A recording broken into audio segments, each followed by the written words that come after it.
Dr. Amara Lewis's fingers drummed softly against the steering wheel as the red light lingered longer than it should have.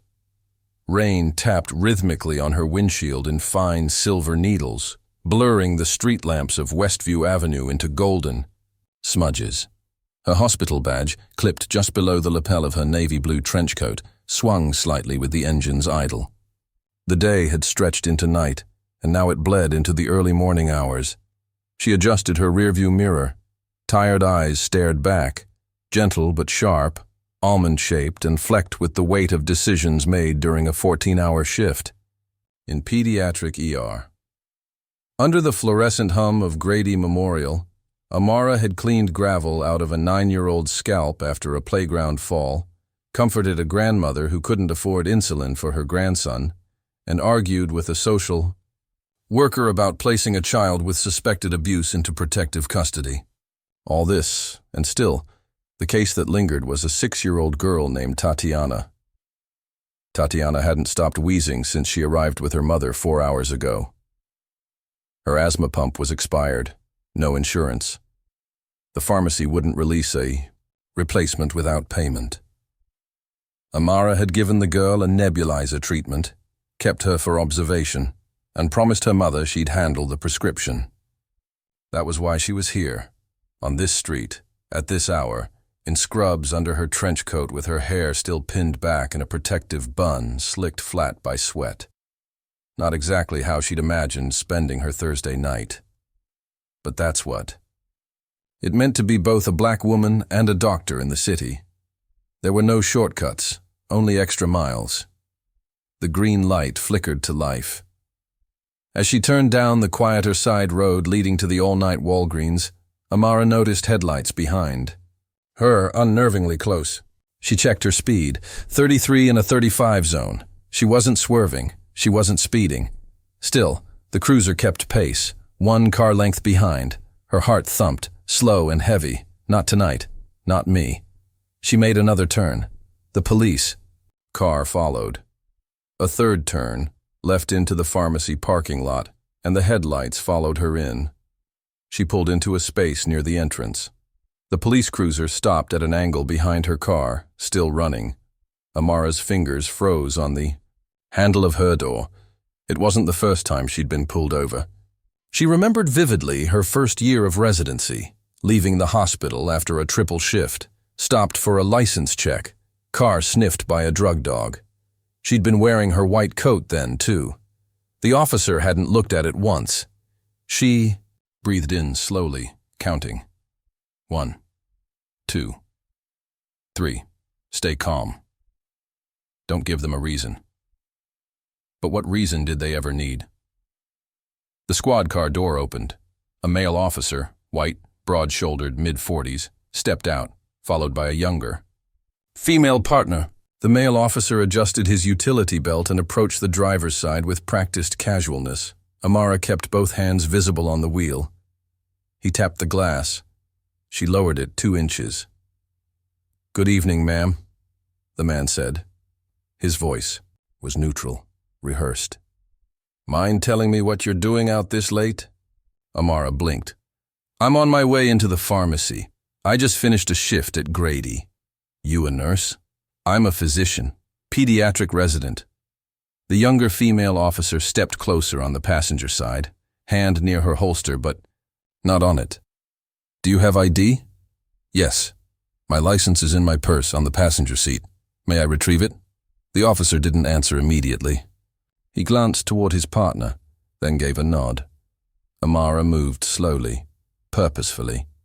She reached into her tote bag, pulled out her wallet, and handed over both her driver's license and her hospital ID badge.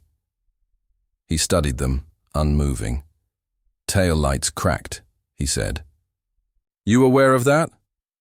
"I am. I scheduled a repair. It doesn't affect visibility. Still a violation. That's why we were following you.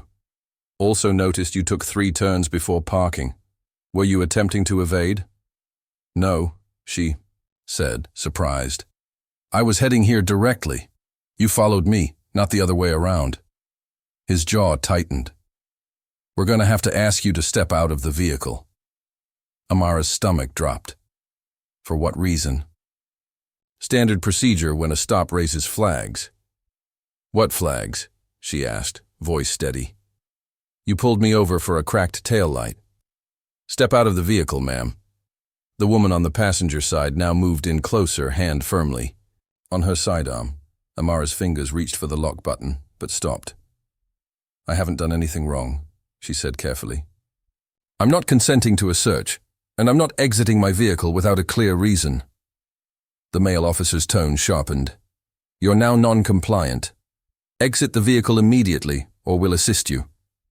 Amara reached up and tapped her smartwatch. A preset emergency function began recording. Simultaneously, it initiated an auto-dial to her emergency contact, Malik. The screen lit up. The call connected. Baby, she said into the air. I'm being pulled over by police. They're demanding I exit the car. I have not broken any law. I need you to record everything. Now. What? Where are you?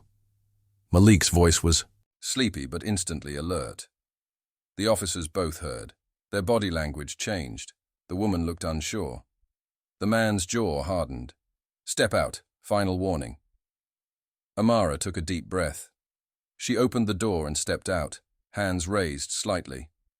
The mow. Rain was still falling. Soft, steady. She didn't resist as they turned her toward the car.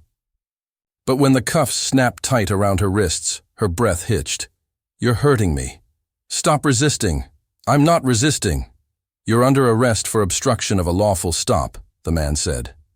Amara's knees trembled. I am a doctor. I am not a threat. This is excessive. Malik was still on the line, voice raised now. I'm recording. Who are the officers? Say their names. Demand their badge numbers. But the night swallowed his words.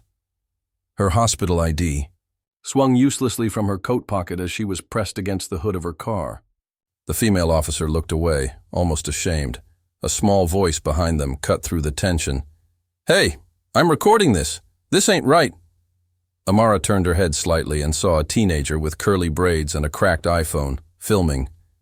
Don't stop, she whispered, and then, as if summoned by the unfolding injustice, the street began to wake.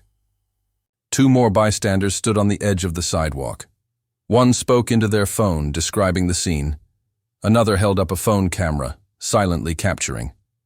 But none of them could undo the fact that Amara Lewis, a black doctor on a mercy errand, was now handcuffed in the rain for refusing to be silent. Somewhere across the line, Malik's voice grew sharper. Fiercer. You just made the worst mistake of your career. Dr. Amara Lewis sat in the back of the police cruiser, soaked to the bone, wrists burning from the tight grip of the handcuffs. Rain dripped from her hairline, curling her edges, soaking through her scrubs. Her trench coat, partially ripped when she was restrained, hung damp and wrinkled around her waist. The officers hadn't said another word to her since stuffing her into the car. The male officer, his badge finally visible under the cruisers. Interior light, Rid T. Mathers.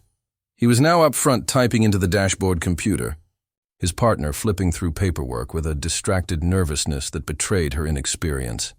The digital clock on the dash glowed. 12:42 a.m.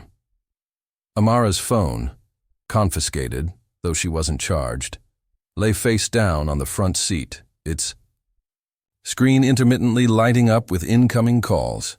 From Malik, no doubt. Or maybe the hospital. Or maybe her lawyer cousin in D.C., whom Malik had undoubtedly looped in by now.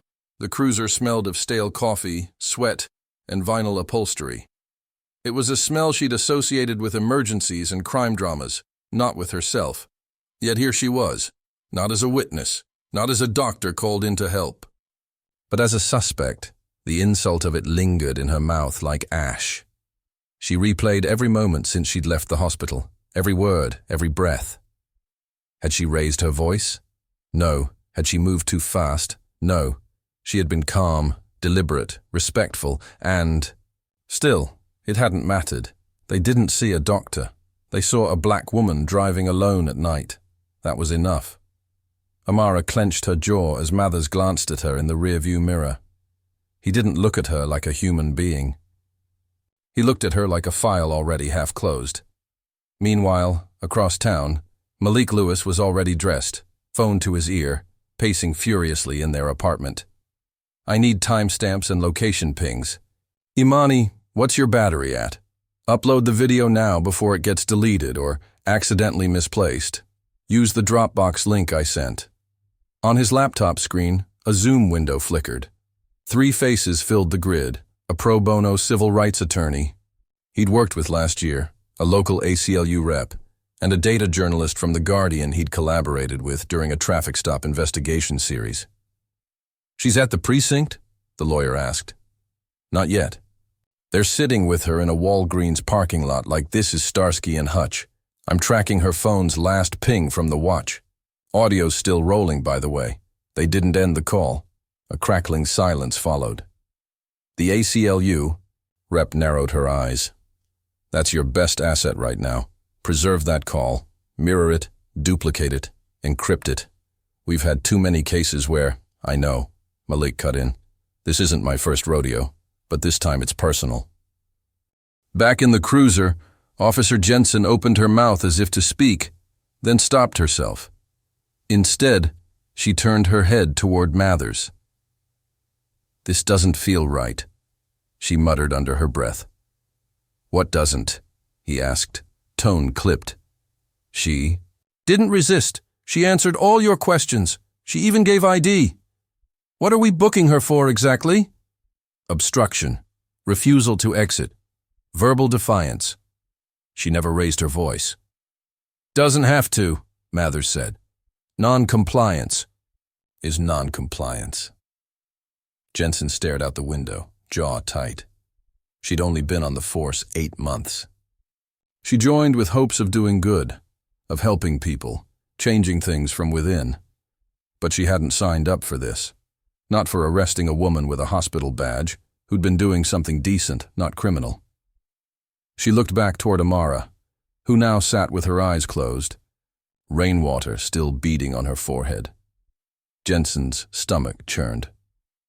M&M, West Precinct, Atlanta. The station smelled like overcooked coffee and anxiety. That, and ammonia. Always ammonia. Amara was processed without being formally charged, photographed, fingerprinted, and placed in a holding room, pending release. No explanation, no citation. Just cold concrete walls and 2 wooden benches worn smooth by years of neglect. She sat with her back straight and her coat balled beside her like a collapsed version of herself. A female officer, not Jensen, handed her a paper towel and a cup of lukewarm water. "Sorry," she said almost inaudibly. "For the wait." Amara didn't respond. She didn't trust herself to speak. Every sentence she rehearsed in her mind came out either as a scream or a sob. She wasn't going to give them either. Her watch buzzed again. Malik, audio call ended. 1 hour 15 minutes recorded. She pressed a single button. A backup file was now stored on 3 different clouds. Across the hallway, Officer Mathers was briefing the night lieutenant with the kind of bureaucratic jargon Amara had long recognized from white coats and closed doors. She became irate, he was saying. "Refused instructions, tried to escalate. We had no choice but to detain her. Could be narcotics related," she was nervous. "Where's the report?" the lieutenant asked. "Uploading now." "And your partner?" "Rattled. She'll be fine." The lieutenant didn't look convinced. 15 a.m., the release. It happened suddenly. A desk sergeant walked in, holding a clipboard, eyes flicking between Amara and a form. "You're being released. No charges filed." "Excuse me?" Amara's voice cracked. "Your ID was verified. Apparently someone high up confirmed you're a doctor. No harm, no foul. You're free to go." "Where is Officer Mathers?" "He's been dismissed for the night." Amara stood slowly. "I want a copy of every report filed about me tonight. I want badge numbers, names. You can file a request in the morning. I want it now." "That's not how this works, ma'am." She took the paper they handed her, just a property release form. No citation, No apology, no explanation. Outside, the precinct. Malik waited in their car, engine running. He stepped out the moment he saw her and wrapped her in the tightest embrace either of them had ever needed. "I got it all," he whispered into her hair. "The call, the live stream, the girl's video, all of it." "I didn't break," Amara whispered back. "They wanted me to, but I didn't." He pulled back to look into her eyes. "I know, and now we're going to break them." Pew. Home, their apartment smelled of lemon balm and clean cotton. Familiar, grounding. Amara sat on the edge of the bed while Malik connected his hard drive to his laptop. He opened the audio recording and let it play. "You're hurting me. Stop resisting. I am a doctor. I am not a threat. This is excessive." The playback was clear, unfiltered, no yelling, no chaos, just calm resistance and forceful escalation. Then came Malik's voice. "Say their names. Demand their—" "Badge numbers?" Amara shook her head. "They still would have hurt me," she said quietly. "Even if I begged." "I know." He opened another tab, social media. Imani's video was already there, posted just an hour ago. 1,000 views. Caption: "She didn't do anything. They cuffed her like a criminal. She said she was a doctor and they laughed." The comments were pouring in. Not again. "This is Grady Memorial's Dr. Lewis? Tag the mayor, tag the news, tag everyone." Malik posted the audio file. Then he opened his podcast software. He titled the first episode, Case Marliarzo 1. "My wife, the doctor they tried to disappear. By 7 a.m., Amara's name was trending in Atlanta. By 9 a.m., it was trending nationally. Her face, framed by wet curls and worry, stared out from TikToks, Instagram Reels, and X, formerly Twitter threads, often beside side-by-side shots of her hospital ID, and a screen grab from the police body cam footage leaked anonymously just hours after her release. The clip was short, only 47 seconds, but it was enough. Enough to see her standing with her hands raised, enough to hear her voice say calmly, "I have not broken any law." Enough to hear the officer bark, "Step out or be forcibly removed," and enough to hear Malik, over the speakerphone, shout, "She's not alone!" The internet knew what it had seen, and it didn't sit quietly. Malik had stayed up all night editing. The podcast went live at dawn. Title, "Pulled Over for Being Black." Dr. Amara Lewis and the Price of Silence. He uploaded the call recording, then layered in commentary, timestamps, and a timeline breakdown of the events with source links. It was raw, urgent, a narrative of injustice braided with clarity and fury. It hit 80,000 downloads in the first 5 hours. By lunchtime, CNN had requested an interview. At Grady Memorial Hospital, Dr. Sandra Wu, chief of staff, stared at her monitor, hands clenched. "What the hell happened?" she muttered, to no one in particular. She hit play again. There was Amara's voice, calm, controlled, professional, and then, snap, handcuffs. Dr. Wu's phone buzzed. "Dean Parker, Morehouse Med." "You seeing this? One of your own?" Then came another, regional director. "Emory Health. We need a public statement. Now." And another, State Senator Lamont West. "If y'all don't speak up for her, we will." Meanwhile, across the city, Officer Jensen sat at her kitchen table, scrolling. Through her phone, the uneaten remains of her breakfast growing cold. Her screen was flooded, clips, angles, comments. Where was the de-escalation? This woman saved kids all day and still got arrested. She told them she was a doctor. They didn't care. That rookie cop looked scared to speak up. Jensen's name wasn't attached, not yet, but her face was clearly visible in one of the TikToks, standing beside Officer Mathers as he cuffed Amara. She wasn't doing anything, and that was the problem. The worst part? She knew it was wrong, had felt it in her gut, and said nothing. At 11:15 a.m., the mayor spoke. Mayor Cynthia James stood before a row of microphones, the seal of the city of Atlanta gleaming behind her. I have reviewed the footage, spoken to our police chief, and personally reached out to Dr. Lewis. What happened to her was unacceptable. Period. Reporters shouted questions. Will the officers be disciplined? Has the department opened an internal investigation? Is Dr. Lewis planning to sue? The mayor held up a hand. We are conducting a full review. But I'll say this clearly. Atlanta cannot be a city where a woman can save lives all day and be treated like a suspect at night simply because of the color of her skin. The press conference was clipped, captioned, and looped across every platform within minutes, but none of it meant as much as the clip Malik posted next. This is Dr. Amara Lewis. In her own words, the camera was steady. Amara sat in a clean, white blouse, hospital ID still clipped to her collar. No makeup, no lawyer, just her. She spoke slowly, deliberately. My name is Dr. Amara Lewis. I'm a pediatric resident at Grady Memorial Hospital. Last night, I was pulled over by 2 officers in a Walgreens parking lot after a long shift. I had committed no crime. I was not speeding. I was not aggressive. I was polite. I showed them my ID and hospital badge. Still, I was handcuffed and detained. A pause. I was not safe. Not even as a doctor. Not even as someone who spent the day saving children. Another pause. Longer this time. I share this not because I want pity. I share it because I want change. I share it because my husband, thank God, was on the phone. Because a teenager had the courage to film. Because others didn't look away. She looked directly into the camera. My name is Amara Lewis, and I will not be silent. The fallout came fast. Officer Mathers was placed on paid administrative leave within 24 hours. By the end of the week, it was unpaid.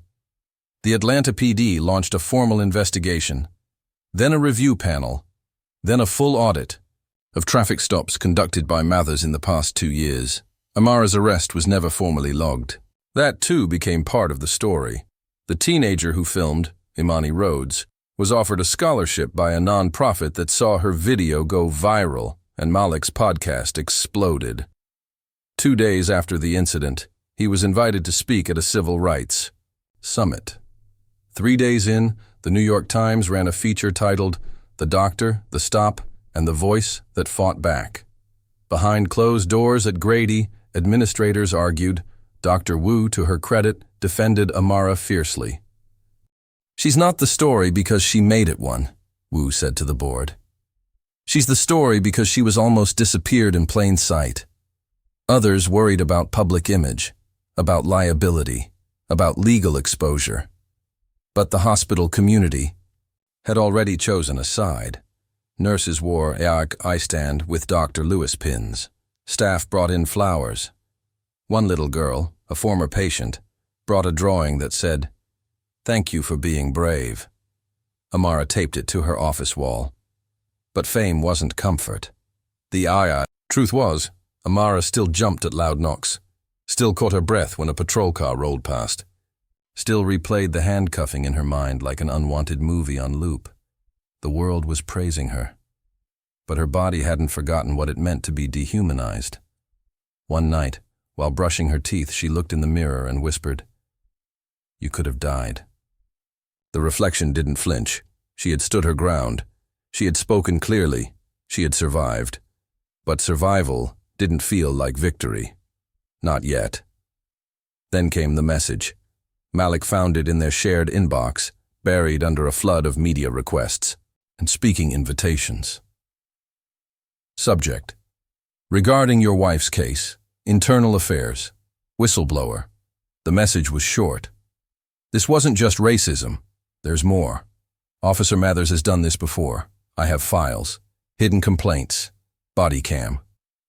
Footage that was never submitted. If you want to go deeper, call me. Attached, a partial report. In it, a woman described being pulled over 3 months earlier, also at night, also alone. Mathers claimed she failed to signal. She said he searched her car without consent. No drugs were found, no citation issued. Just fear. Humiliation. The report ended with, "No follow-up. Complaint dismissed." Amara stared at the screen for a long time. Then she looked at Malik. "Let's find out how deep this goes." 6 months later. The courtroom was packed. Journalists leaned forward on padded benches, notepads poised. Activists, students, nurses, and neighbors filled every corner of the gallery.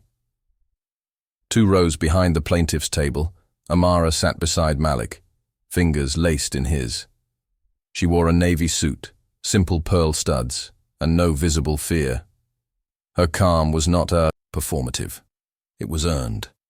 Judge Hollingsworth, a sharp-featured black woman with a no-nonsense gaze, tapped her gavel once and began the hearing.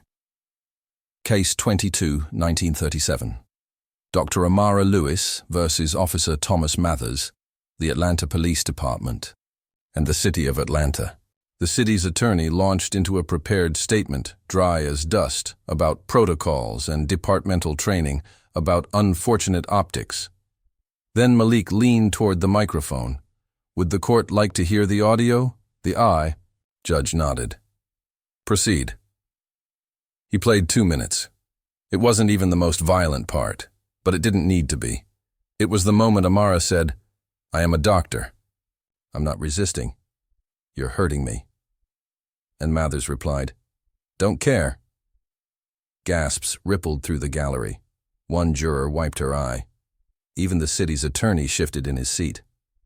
Later, when Mathers was asked to take the stand, his face was pale.